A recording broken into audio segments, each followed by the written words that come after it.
winning blueprint presents.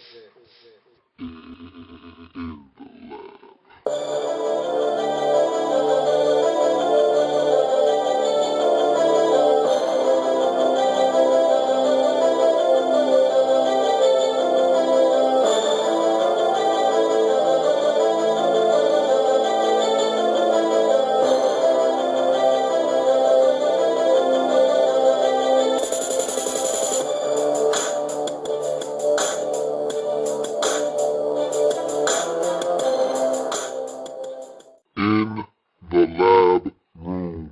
Welcome. You are in the lab room. I'm your host, Lou. Thank you for joining me. It's Monday, and there's a lot to get to. You know how it is on Mondays. It's a jam-packed show, so I won't sit here and give a lot of chit-chat. Let's get right to business. There's a lot of games that occurred in Week 14 that had playoff implications. So let's get to the weekend that was and go slate skating as we talk about everything that occurred in Week 14 and the impact that it will have moving forward. So let's get into the weekend that was and go slate skating. The weekend that was. We're slate skating, we're slate skating, we're slate skating, we're slate skating.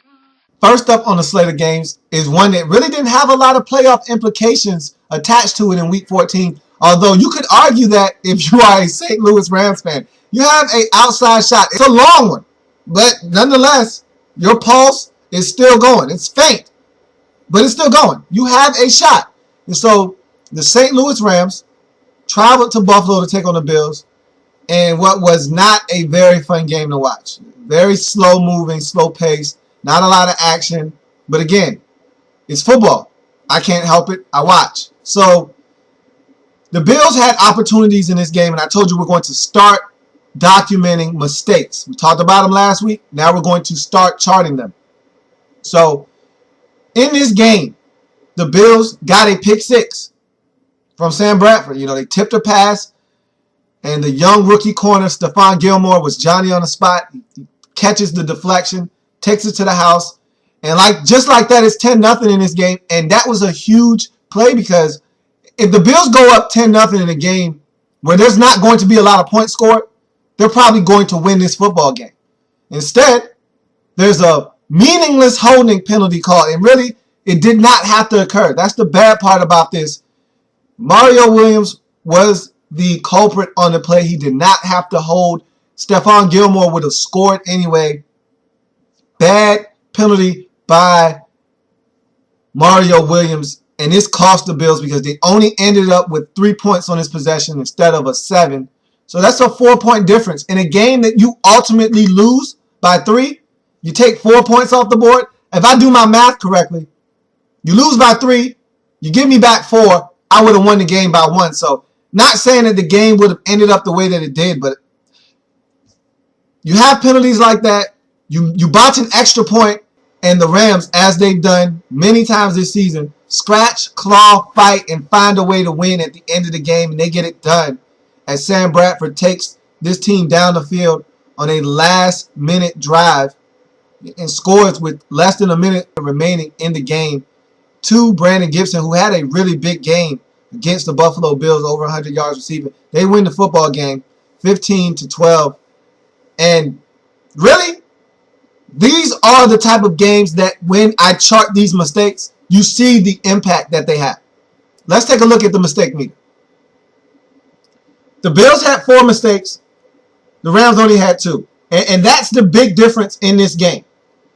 The Rams made 2 mistakes. The Bills made 4. And the Bills' 4 mistakes trump those 2 that were made by the Rams. Let's talk about the Bills' mistakes because I really think that their mistakes cost them this game. They had 2 number 5s. Number 5 is any act that takes points off the board or helps put them on. 2 of those number 5s, one was the holding penalty. That was a huge penalty in this game. I can't state that enough. They took 4 points off of the scoreboard with that holding penalty because they ultimately only ended up with a field goal when they would have had a pick 6.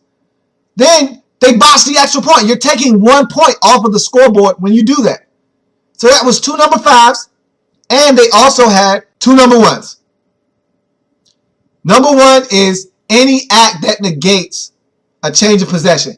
On the final drive that the Rams ended up scoring the go-ahead and ultimately the game-winning touchdown on, the Bills had 2 opportunities. The same player, George Wilson, had 2 opportunities to pick the ball off. He dropped both of them. They lose the football game. It's simple. You don't make plays, you lose in the National Football League. That's what happened to the Bills in this game, and they lost to the Rams. Simple as that. Rams get it done, 15-12 on the road. They beat the Buffalo Bills. The Rams go to 6-1 on the season. Meanwhile, the Bills had fake playoff hopes coming into this game. Now they're dead. They're gone.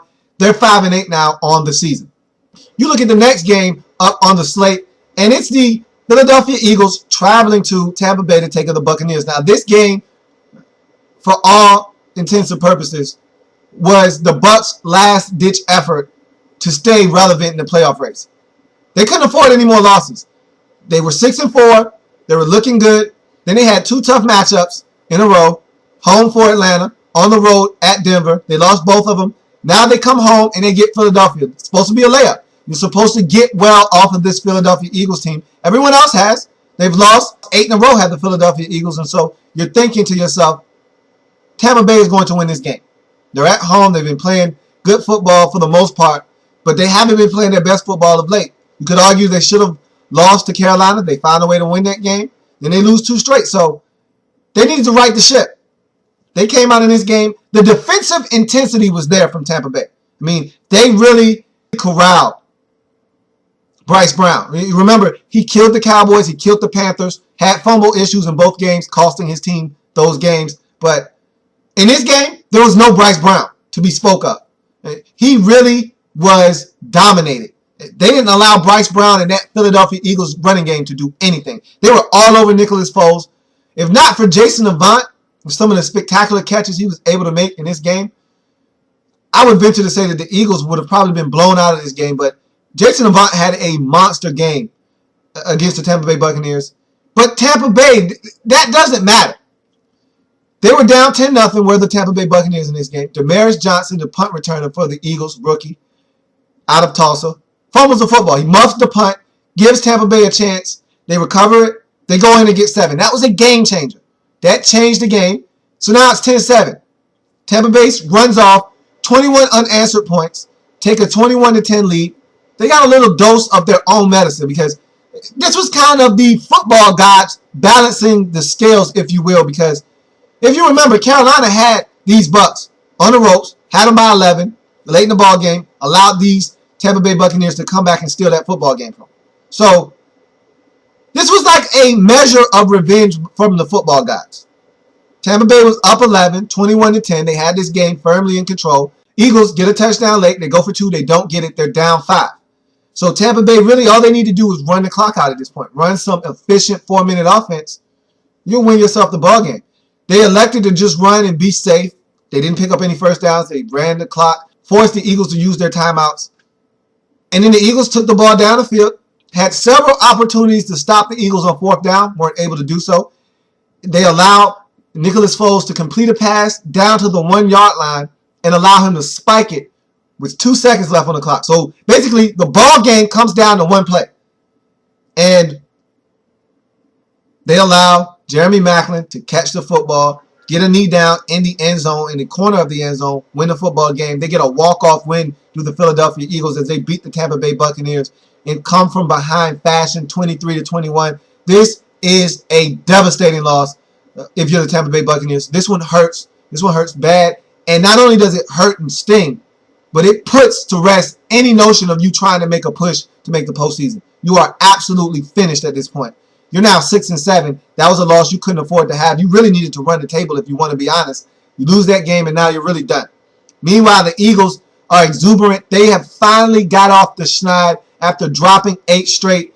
I told you this team didn't quit. Last week against the Cowboys, that was the perfect platform for them to quit. And they didn't do so. And that let me know they're not going to quit this season. They're going to play hard for Andy Reid. They're going to finish out this season. Andy Reid is still going to get fired. No matter what happens in these last 3 games, he's still going to get fired because this is a disappointing season any way you slice it. But they're not going to quit. They're going to play hard for Andy Reid. And this game shows you just that. And look, Nicholas Foles is coming into his own as a quarterback in the National Football League. You have to watch out for him. He's starting to play really confident football. Eagles go to 4-9 on the season. Meanwhile, the Tampa Bay Buccaneers dropped to 6-7. Let's look at the mistake meter for this football game. And really, this is the type of game where the mistakes really don't tell the story because Tampa Bay didn't have any mistakes. They were winning this game. The Tampa Bay Buccaneers were winning this game. And so you look at the mistake meter, and they didn't make any mistakes. They didn't make any mistakes. They just didn't make plays in this game. A lot of plays were left on the field by the Tampa Bay Buccaneers. So they lose this game. The Eagles made 3 mistakes, and those mistakes were 2 5s and an 8. And the Eagles had 2 5s, which means in this case, they missed 2 field goals. Those are points on the scoreboard that you have taken off when you don't convert those field goals. So they had 2 field goals that they missed by Alex Henry, and then they had an 8, which means they had a play over 30 yards or more that they didn't complete, or they had an open receiver in the end zone. In this case, the Eagles had a wide open receiver down the field, and Nicholas Foles just missed him. Flat out missed him. If he hits him, he's probably going to score a touchdown. He missed him. They don't complete the pass. And so those were the mistakes the Eagles made, but they still got it done. Tampa Bay didn't make any mistakes, but they didn't make any plays, and that was the difference in the ballgame. Eagles get it done 23-21, get the win on the road, snap that 8-game losing streak, and now they have something to cheer about. And now let's see if they take that momentum down the stretch and try to win some more games to finish up this season. As we continue to go slate skating through Week 14, we find ourselves in Pittsburgh where the Steelers were hosting the struggling San Diego Chargers. Chargers were losers of 5 straight, and the Steelers getting Ben Roethlisberger back was a welcome sign. You were thinking, hey, Roethlisberger is back. Steelers are home. They're getting the Chargers at home. This should be a massacre. The Steelers should win this one going away because the Chargers can't seem to get out of their own way. And even if it's not a massacre, they should find a way to win this game because San Diego's going to find a way to lose. This game started off really slow. Both teams weren't in sync. They weren't making plays. Things weren't going their way. Phillip Rivers had open receivers. He missed Antonio Gates several times early in this ball game. Things just weren't going the way of either team. And then the mistakes started to happen. And you'll find that mistakes, the ones that I'm talking about, those are the kind of mistakes that alter and change the face of the game. Because if you make some of these plays or some of these mistakes don't occur, you have a good shot at winning games. And for the first time in a long time, the San Diego Chargers weren't the team committing the mistakes. They weren't the team throwing up all over themselves. They reserved that for the Pittsburgh Steelers. And the Pittsburgh Steelers did not mind embarrassing themselves at home. And so it was a slow start. San Diego gets a field goal early. Nick Novak, he's only the 3rd kicker to go into Pittsburgh and make a 50-yard field goal. He made a 51-yarder, so it gets the Chargers on the board early. Then, right before the half, Phillip Rivers connects with Denario Alexander for a touchdown down the sideline. Goes up 10-0. And I tell you what, that's been a great acquisition for the San Diego Chargers. Denario Alexander is a guy that I loved when the St. Louis Rams had him. He just couldn't stay healthy. He has knee conditions. I think his knees might be degenerative. And so that scares a lot of teams off. But he's 6'5". He's uber athletic. I mean, the guy can jump. He's got super range. He's long, lengthy. He can make plays. I love this Denario Alexander guy. And when he was with the Rams, I thought this is a hidden gem for the Rams. If they could ever get him to stay healthy, he'll be a problem. They couldn't. They got tired of trying to wait for him to become healthy, and they cut him loose. Now the Chargers have found themselves a diamond in the rough because, as we all know, Phillip Rivers, he loves throwing the 6'5" targets. He lives off of just throwing the football up to big guys. He used to do it to Vincent Jackson. He does it still with Michael Floyd. He does it now with Denario Alexander. He needs big guys in his life. When he's starting to throw to 5'10", 5'11", 6-foot receivers, that's when he gets into trouble. They need to be 6'2", 6'3", 6'4", so he can just throw it up. That is what makes Phillip Rivers a great quarterback. He can just throw it up and allow his receiver to make a play for him. And that's what he did in this game. Denario Alexander made plays for Phillip Rivers in this game. But this was more about the ineptness of the Pittsburgh Steelers in this game. Their ability to not make plays. They made mistakes in this game. Let's look at the mistakes meter for a second. Steelers made 4 mistakes in this game. Chargers made none. That was the difference. That was the difference in this game. Let's talk about these mistakes that the Steelers made in this game. The Steelers made 2 8s, which means failed attempt of a pass 30 yards or more down the field or missing a receiver in the end zone. They made 2 mistakes. Okay? One time, Mike Wallace was streaking down the field, wide open, and Ben overshot him. Just flat out missed him. If he hits Mike Wallace on this play, and we've seen Ben connect on this numerous times, it's a touchdown. They're not going to catch Mike Wallace. Instead, he overshoots him, incomplete pass. That's a game changer. Okay, so that doesn't happen for you. Ben scrambles out of the pocket on another instance, gets out of trouble, as only Big Ben can do, buys time, then he finds Antonio Brown down the field. Antonio Brown is covered, but it hits him right in the hands, right in the chest, and he drops the football. That doesn't constitute wide open in the National Football League, but if it hits you in your hands, I got to dock you for that. That's a mistake. You got to catch the football. If it hits you in the hands, you got to catch it. And this one was right in the hands. He dropped the football. So then you're looking at a 5. They either helped put the points on the board for the San Diego Chargers, or they took them off the board for themselves. In this case, they put points on the scoreboard for the San Diego Chargers. Ben Roethlisberger throws a pass in the end zone that goes backwards. It hits the butt of Heath Miller as he's blocking, goes into the end zone. Instead of Antonio Brown swatting the ball out of the end zone and just taking a safety, he tries to recover it, which is the same thing as a safety of you swatting it out of bounds, which makes no sense to try to dive on it. Swat it out of bounds. Instead, he tries to dive on it. He misses. Chargers recover it. Quentin Jammer recovers it in the end zone. It's a touchdown. So they put points directly on the board for the San Diego Chargers. At that point, the game was over. The game was finished. They made another mistake, a 2, which means they had a penalty that negated a 15-yard gain or more. They just really self-destructed in this game. The Steelers did not play a football game that was conducive to winning, and they deserved to lose, but who saw them getting blown out at home? To the San Diego Chargers. They made a furious comeback at the end, but it was never really close. They lose the game 34-24. Now they are 7-6 on the season. They're still clinging to that last playoff spot, and I'll tell you why in a little bit. But this was a bad showing by the Steelers. In a game, when you're at home against a bad team, you're supposed to win. This isn't a team that looks like they want to make the postseason. Meanwhile, the San Diego Chargers, they snapped the 4-game losing streak to the San Diego Chargers. And now they're 5-8. And you look at the Chargers and say, why couldn't you have played like this all season? They even attempted a fake punt. You can tell that Norv Turner knows he's about to be fired and he's just pulling out all the stops. They even attempted a fake punt, well within their own territory. They weren't even close to midfield.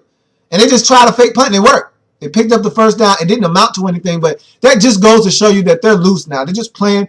And Phillip Rivers said it best. We're just going to have fun now. We're going to play these last 4 games and have fun. And that's what they did against the Steelers, and they came away with the victory. The next game on the slate had huge playoff implications moving forward. This was a matchup that was family business between the Chicago Bears, who were on the road traveling to Mall of America Field to take on the Minnesota Vikings. This was a huge matchup in the NFC North.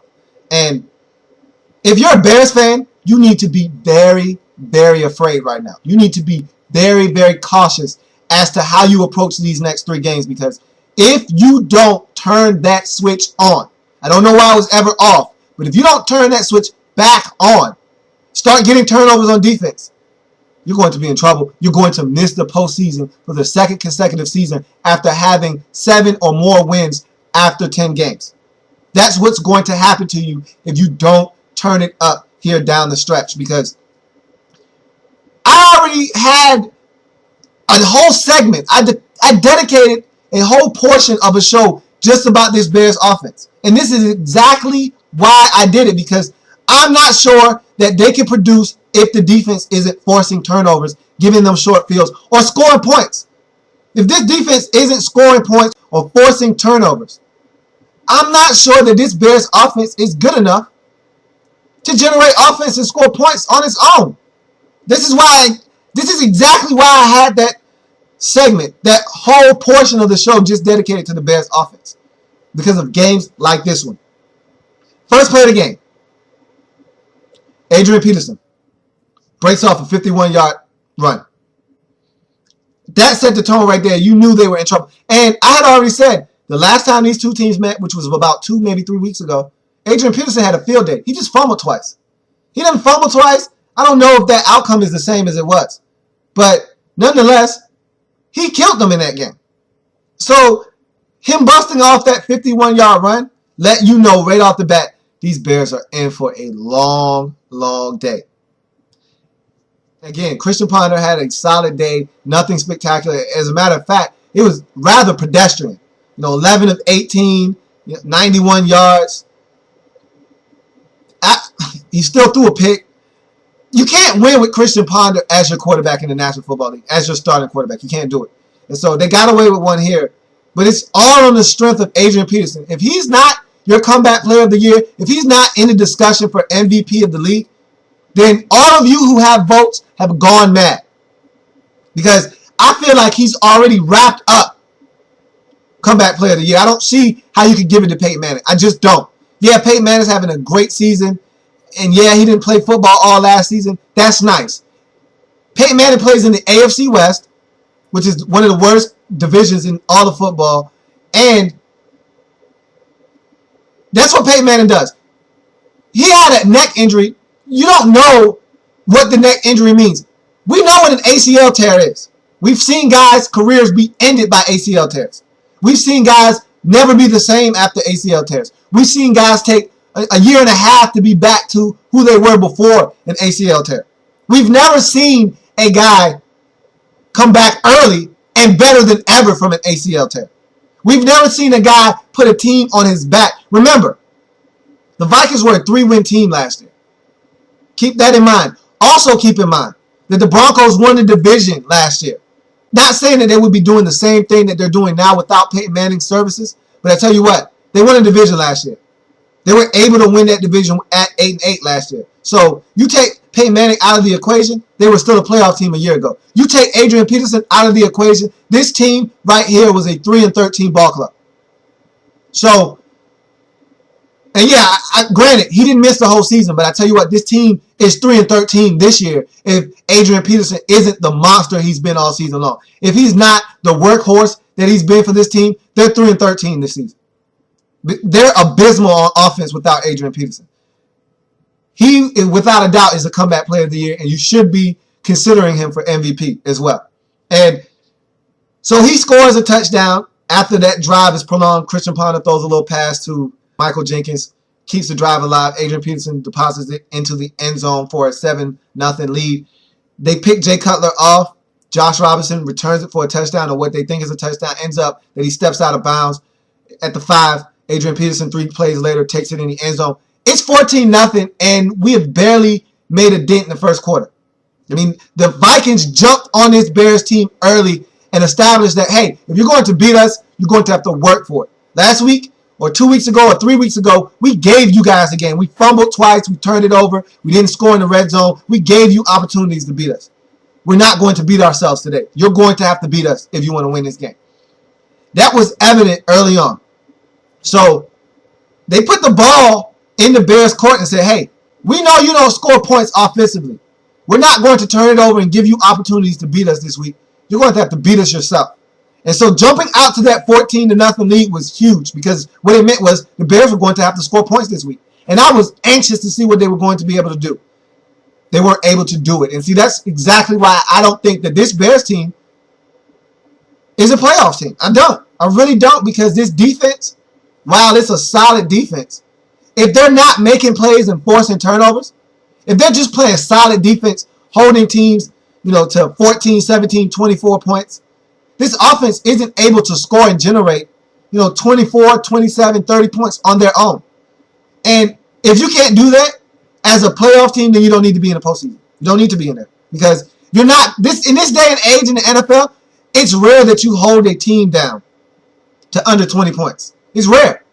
Some games you have your defense going and the other team makes mistakes. They self-destruct. They have penalties, turnovers, what may have you. They may miss some field goals. Whatever the case may be, they may stop themselves, and you may help them along the way, stop themselves from scoring 20 points.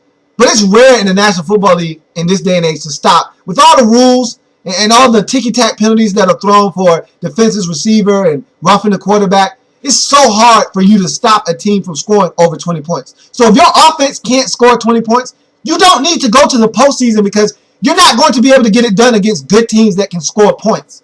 And this Bears offense right now, they're not scoring points. And if they're not getting turnovers from this defense and scoring points on the defensive side of the football, they're not scoring over 20. You're not going to win very many games in the season that way. And so I find it hard to believe that the Bears are a playoff team if they can't score 20 points. This is the second week in a row I've been watching them closely, want to see what they do against a solid defensive team. And this is the second week in a row they haven't scored over 20 points. And so that's an issue for me. Their liability is this Chicago Bears offense. I mean, Jay Cutler and Brandon Marshall, and you sprinkle a little bit of Matt Forte, that's all they have on the offensive side of the football. Remember when Devin Hester was a problem in the special teams game? Whatever happened to that? They could use a little bit of Devin Hester return magic right now because they're not getting it done offensively. The defense doesn't have Urlacher. They're not making plays anymore. You knew they were going to run out of turnovers at some point. You know, how many turnovers for touchdowns, how many turnovers could they generate as a defense? You knew that faucet was going to get turned off eventually. You knew it. At some point, that well was going to run dry. And it has, and now this offense can't stand on its own 2 feet. So the Vikings are up 14-0. Cutler finally settles in. He gets a touchdown pass to Alshon Jeffrey, the rookie, and they cut it to a 14-7 deficit. And just when you think the Bears are climbing back into it, Cutler throws another pick. This time, it's picked off by Harrison Smith, the Vikings rookie safety out of Notre Dame. He takes it all the way back to the house, and that was huge because it gave them that 14-point cushion, and it not only gave them that 14-point cushion, it got them over 20, which is the magical number when you play the Bears. Get over 20. You'll probably beat the Bears if you don't turn it over and give the Bears opportunities to score points. If you, for the most part, play mistake-free football and you score over 20, you should be able to beat the Chicago Bears team because they don't score points offensively. Now, if your defense is terrible, they're going to score points. But if you pack a solid defense and get over 20 points, you should be able to handle this Bears offense because you know for the most part what this Bears offense entails. Jay Cutler to Brandon Marshall about 15 times, which is usually going to amount to about 10 catches for over 100 yards. And then after that, you're good. You're good. If you can just limit that connection to one touchdown. No touchdowns or one.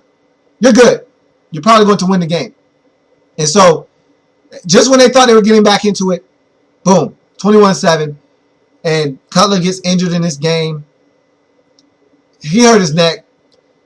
He didn't return. Jason Campbell takes him down later on, throws a touchdown pass to Brandon Marshall. But it was too late. Too little, too late. Vikings get the win 21-14. Let's check the mistakes in this game because the Bears made some very costly mistakes in this football game. Let's check the mistake meter. So as you look at the mistake meter, the Bears made 3 mistakes. The Vikings only made 1 in this football game. The Vikings' 1 mistake was a 1. That's an act that negates a change of possession. They had an opportunity to pick Jay Cutler off again. They didn't do so. Anytime you get an opportunity to make a play and get change of possession, you got to do so.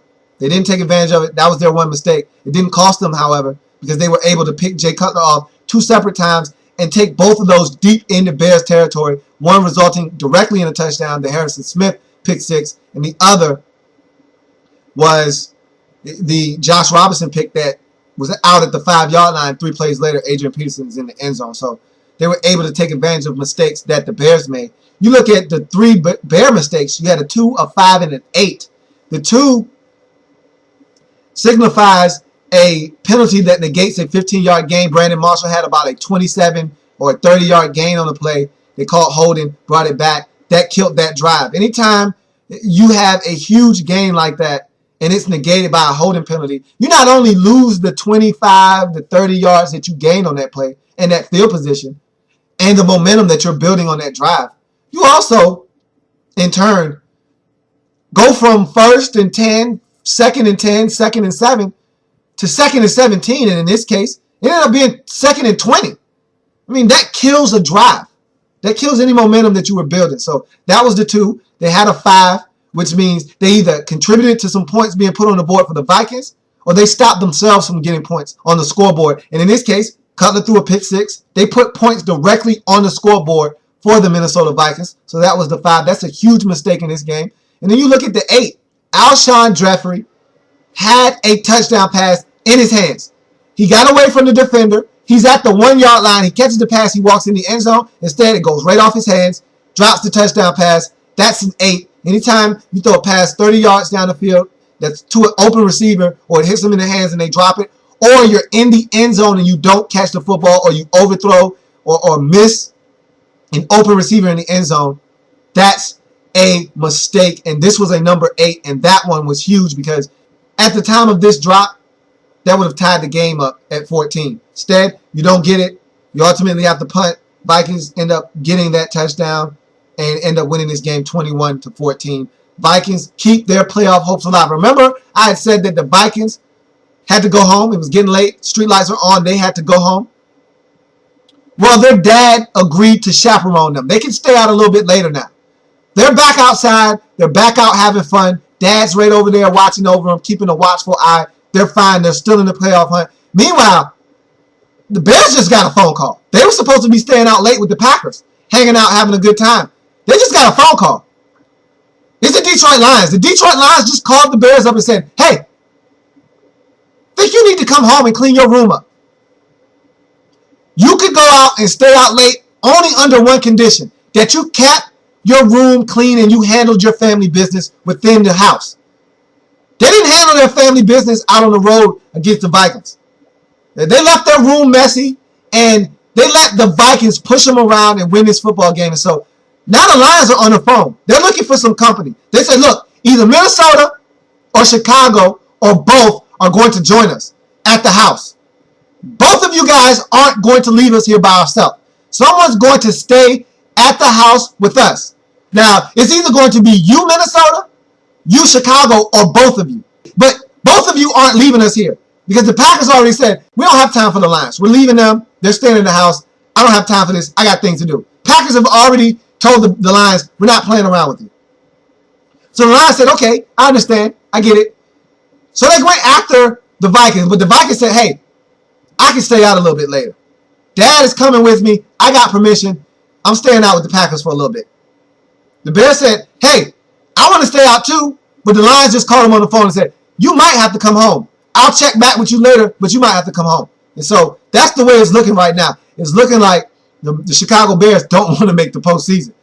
I told you last week on that preview show that they had to win this game because if you go to 8-5, not only do you allow the Seattle Seahawks, who won, and we'll talk about them a little bit later, you allow them to leapfrog you because they own a tiebreaker. They just beat you last week. So now you're both 8-5, but they swap with you. Now they're 8-5, and they're the 5th seed. You're now the 6th seed. You're now the team that everyone is chasing for that final spot in the NFC as the wild card, as the number 6 seed. You're now the team that everyone is looking to chase, catch, and remove from the playoffs.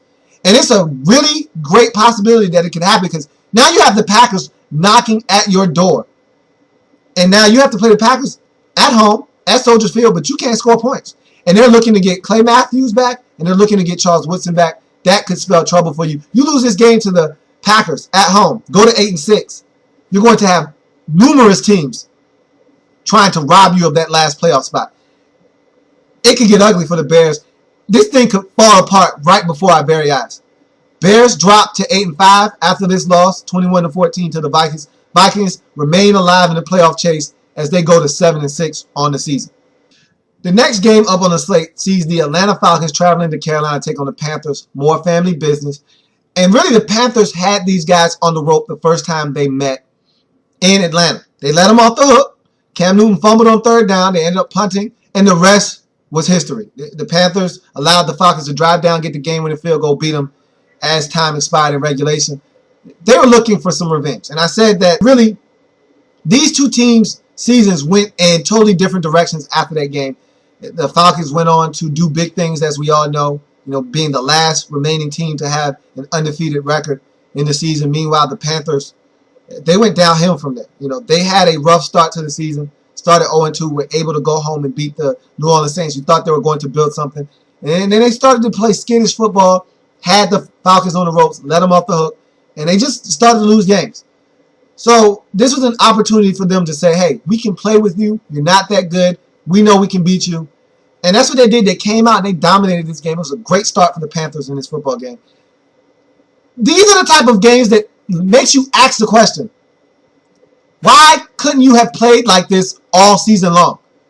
Looking at the Panthers, this is what we expected from them when they started talking crazy about making the Super Bowl, winning a Super Bowl. This is what we expected out of them. We expected Cam Newton to be a dual threat, which I feel like he hasn't been for the most part all season long. He's not a guy that you are afraid of to tuck it and run because he likes to stay in the pocket and make things happen from the pocket. And he hasn't even been that accurate when he's been in the pocket.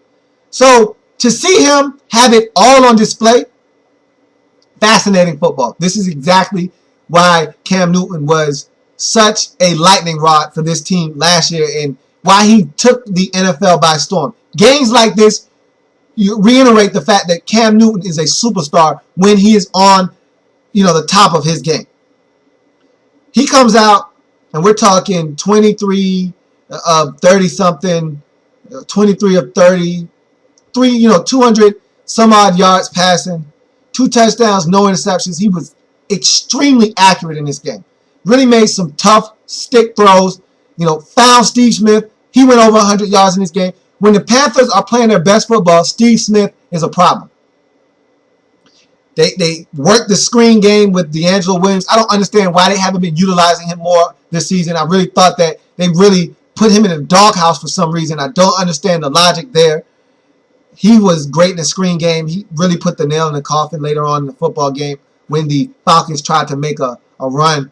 He put the nail in the coffin with a nice about 50-yard screen pass to the house. Cam Newton was extremely deadly running the football in this game. I mean, just when you thought the Falcons had him bottled up, he'd get out of there and he'd run. And he'd run and they couldn't catch him. I mean, he had 2 explosive and really highlight reel runs in this game. And one going for a touchdown, one getting them close to scoring range. I mean, he was absolutely fabulous in this game. 9 rushes, 118 yards, and a score. And he did it all in this game. He did it all in this game. He was a fantasy owner's dream in this game because they couldn't stop Cam Newton, could the Atlanta Falcons. And this is the problem with the Falcons that everyone has. You want to give the Falcons credit for winning games close and being a good football team because that's what good teams do. They win close games. But they lay eggs like this. And it's a possibility that come playoff time, they're going to face an offense in the playoffs that's hot, that's going to run through them like a hot butter knife through butter. And this is the problem you have with this Falcons team because even though Matt Ryan wasn't that bad in this game, they weren't efficient in this game. I mean, they didn't make mistakes. You look at this game, you watch this game, and you're saying, okay, they must have had, 3 or 4 turnovers. Matt Ryan must have been up to his, tricks of late. 3, maybe 4 turnovers. He might have fumbled twice, threw 2 interceptions. No, he didn't do any of that. They just didn't sustain drives. They had to punt in this game. That was it. They weren't sustaining drives. And in the playoffs, if you're not sustaining drives and the other team is scoring points, what do you think is going to happen? Much like what happened in this game, you're going to lose, and it's not going to be close. And so, if you're the Falcons, you must be alarmed at games like this. Now, again, family business. The Panthers know the Atlanta Falcons in and out. And so, they took care of business. They looked like a team that was familiar with their opponent. They exploited the Falcons in areas that other teams haven't. Cam Newton was a dual threat, a real dual threat in this game, and they got it done. And so, if you're the Falcons, no need to panic. It's just one loss. It was on the road. It was family business. However, you need to right the ship. You need to start playing your best football. Because A, you haven't locked up home field advantage throughout. B, you're not looking like a team that's going to scare anyone. And C, you don't need this to be in your brain. You don't need your team to be thinking that, hey, at any time, we could have the screws really clamp down on us and we could lose to anyone. You need to feel confident that you can beat any team. And really, I think it's imperative that these Falcons get home field throughout because if they don't and they got to go on the road, I can see someone really taking it to these Falcons.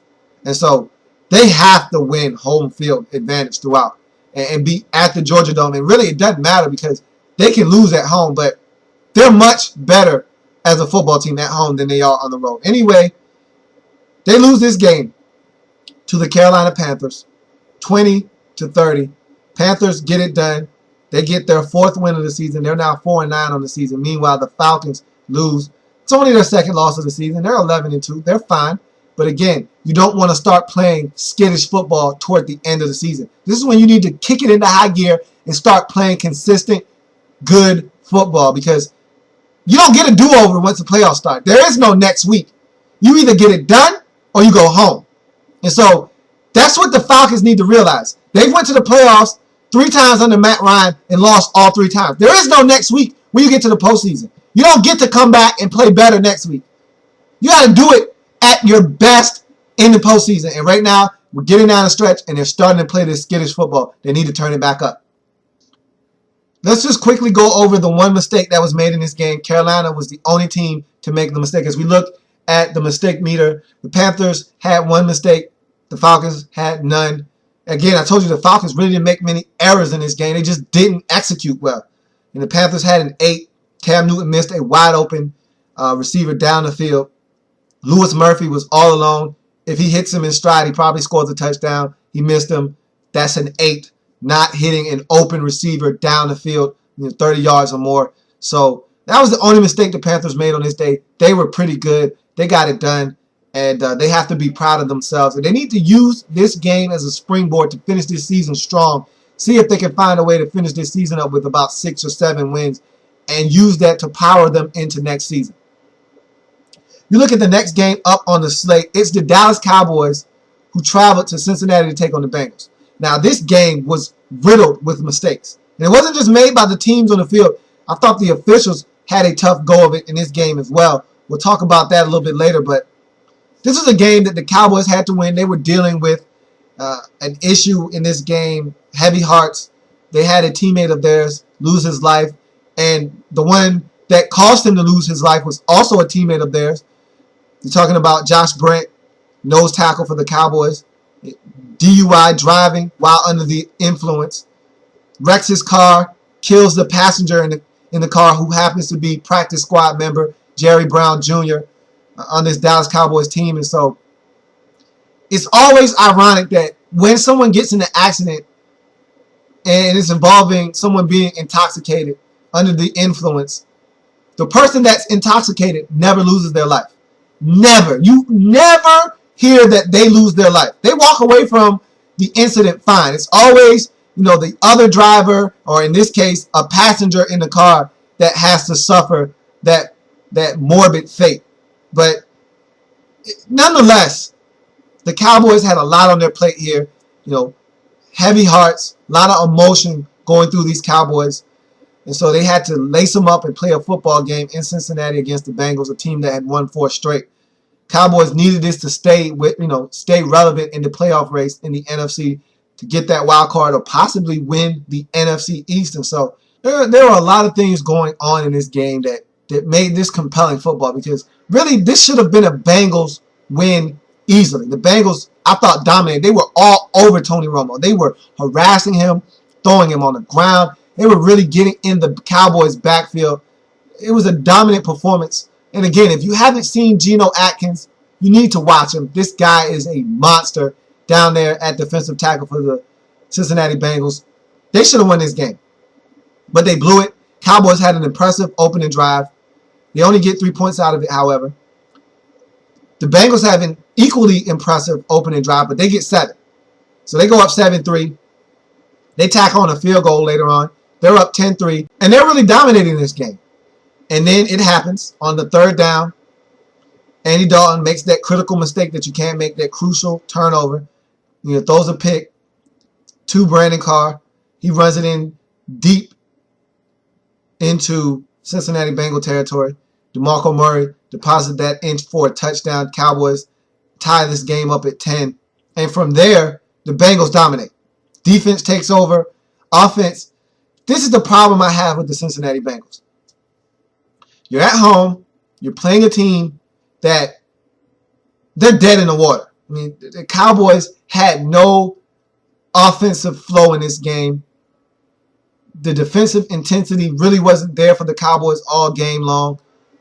You had ample opportunities to really run away with this game. I mean, they were struggling in every sense of the word struggling. Offensively, they couldn't really get it done. They were harassing Tony Romo. Defensively, the Bengals were moving the football up and down the field. They were running the ball effectively. They were finding open guys. A.J. Green, I've never seen him as ineffective as he was in this game. He dropped way too many passes. I'm not used to seeing that from A.J. Green, but he dropped some crucial passes in this game that led to the demise of the Cincinnati Bengals in this game. And even the Cowboys couldn't get it right on special teams. Their punter, Brian Moorman, had 3 punts that traveled less than 30 yards in this game. They were struggling. 2 of them were tipped. One of them he just shanked. They were struggling in every facet of the game. And yet, the Cincinnati Bengals put it on cruise control, couldn't find a way in the end zone, kicked 3 field goals, and even when they got a 19-10 lead, had opportunities to extend that lead and just did nothing with it. And so they allowed the Cowboys to hang around. And the one thing you can't do with a team like the Cowboys who can turn it on in an instance and score 10, 13, 14 points in the blink of an eye, as the Cleveland Browns found out, you have to put them away. And they didn't put them away. They allowed them to hang around, made some critical mistakes. I'll talk about those in a second, that allowed this Cowboys team to hang around, get a touchdown, and ultimately steal this game from the Cincinnati Bengals down the stretch as they were able to kick a field goal as time expired. Dan Bailey knocks it home. The Cowboys win this game 20-19, keeping their playoff hopes alive as they go to 7-6 on the season. Meanwhile, this was a deflating loss for the Cincinnati Bengals. They're not out of anything by any stretch of the imagination. But a win here, with the Ravens losing, with the Steelers losing, you could have been 1 game closer to the Ravens for the division title, because you still have the Ravens one more time. So you would have really been in the driver's seat there. You could have controlled your own destiny.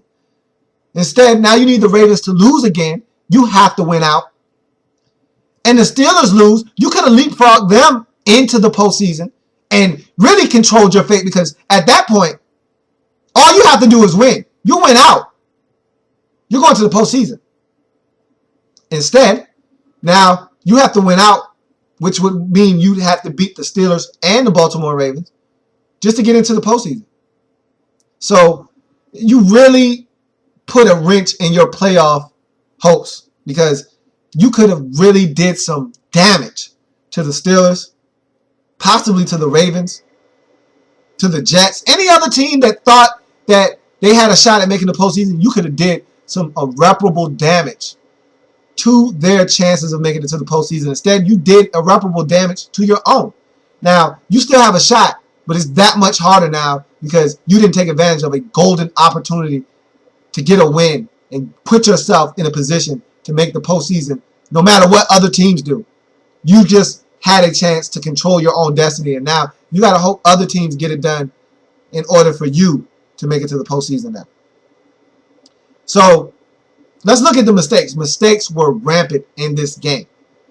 Both teams were victims and culprits of numerous, copious amounts of mistakes. So you look at this game, and the Bengals had,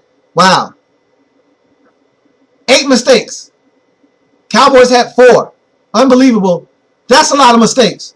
And you won't win many games in the National Football League making that many mistakes. The Bengals made 8 mistakes.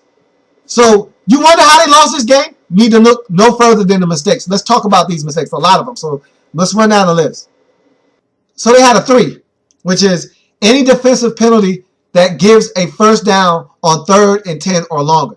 Tony Romo was sacked on the play by Michael Johnson. He had tracked Tony Romo down. You know how good Tony Romo is at escaping out of the pocket, making things happen. And Michael Johnson had him. He had corralled him. Here comes Carlos Dunlap at the end. Referee's already blown the whistle. He decides he wants to get in on the action. He grabs Tony Romo, twists his face mask. They call personal foul, dumb penalty, led to points. You can't do those types of things and think you're going to win games. Stupid, stupid, stupid. You look at a 5. Any act that takes points off the board or helps put them on. A.J. Green dropped a touchdown pass. Can't happen.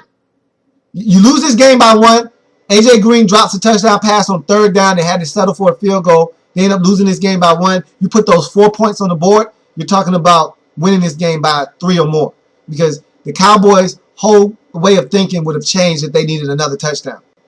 He drops that touchdown pass, and instead of being up 23-10, they were up 19-10. And that gave the Cowboys every reason to be able to steal this game. Can't have it happen. I told you that was the worst game I've ever seen A.J. Green play as a professional. And he was dropping passes left and right. Critical 3rd down, and they needed to convert. He dropped the ball. I mean, he had a rough go of it against the Cowboys. He just had a bad game. You look at another 3. Another defensive penalty on 3rd down that gave the Cowboys a first. This one was a terrible call, though. I had to put it down because the referees made the call, but this one was on the officials. Reggie Nelson hit Des Bryant as good as you can hit him. He didn't lead with the crown of his head. He didn't launch at him. He didn't hit him in the upper body. He hit him in the chest. He dislodged the football. It was as good a hit as you can make on a receiver who's trying to catch the football. Des had it. He dislodged him from the football. It's a perfect hit. Bad call by the officials. Worst call I've seen all day. You could argue one of the worst calls of the season, of course, of the real officials. We're not talking about replacement officials. One of the worst calls I've seen all season, and it extended a drive that the Cowboys ultimately scored a touchdown on. So terrible, terrible call by the officials. Really hurt the Bengals in this game. You look at 3 6s, and this one was big for me. 3 6s. The frivolous misuse of timeouts in the second half. By the time the Cincinnati Bengals and Marvin Lewis and his team needed their timeouts, as the Cowboys were eating up the clock and getting in position to kick a last-second field goal, they had no timeouts left. I'd say by 7 minutes left in the 4th quarter, they didn't have any timeouts left. They had used all 3 of the timeouts. You can't be any more inefficient in the second half than that. That is the worst thing you can do, is use your timeouts that frivolously. And that's what the Bengals did in this game. I was appalled at the fact that Marvin Lewis would allow his team to use all 3 of their timeouts. Inexcusable. They deserve to lose just off of that fact alone. When they needed their timeouts, they weren't there to be had. They weren't there to be used, and they deserve to lose this game because of it. You look at 2 number 1s. They dropped 2 picks in this game. They had 2 opportunities to pick Tony Romo off, change possession, and they didn't. And again, in a game that ended up being this close, you can't afford to drop picks. And they did it, and they paid for it. You look at the Cowboys, they had 4 mistakes. 3 of them were punts that didn't go over 30 yards. I mean, they were struggling in the special teams game. They also had a 3, which was a defensive penalty that extended a drive for the Cincinnati Bengals. But all in all, the Bengals made the most mistakes. And that's why the Cowboys were allowed to stick around in this game and ultimately win. You see how mistakes impact the game? I mean, that A.J. Green drop doesn't show up on the stat sheet. It only shows up as a drop. But that's a mistake because that took points off of the scoreboard. He was going to walk in the end zone. You lose games because of that. Can't happen. Marvin Lewis using his timeouts, that doesn't show up on the stat sheet. But I'm going to make sure it shows up on the stat sheet as a mistake. Because when they needed their timeouts to stop the Cowboys from running out this clock and potentially giving themselves an opportunity to get the football back with some time, so even if the Cowboys kick a go-ahead field goal, maybe you get a chance to go down and get your own field goal and win the game. Can't do that. You don't have any timeouts. So that's what mistakes can do for you. And the Bengals paid because they made the most mistakes in this game. They lose this football game. They go to 7-6 on the season. Cowboys go to 7-6 on the season as well. They get it done 20-19 on the road in Cincinnati. Huge win for the Cowboys. Bad loss for the Bengals.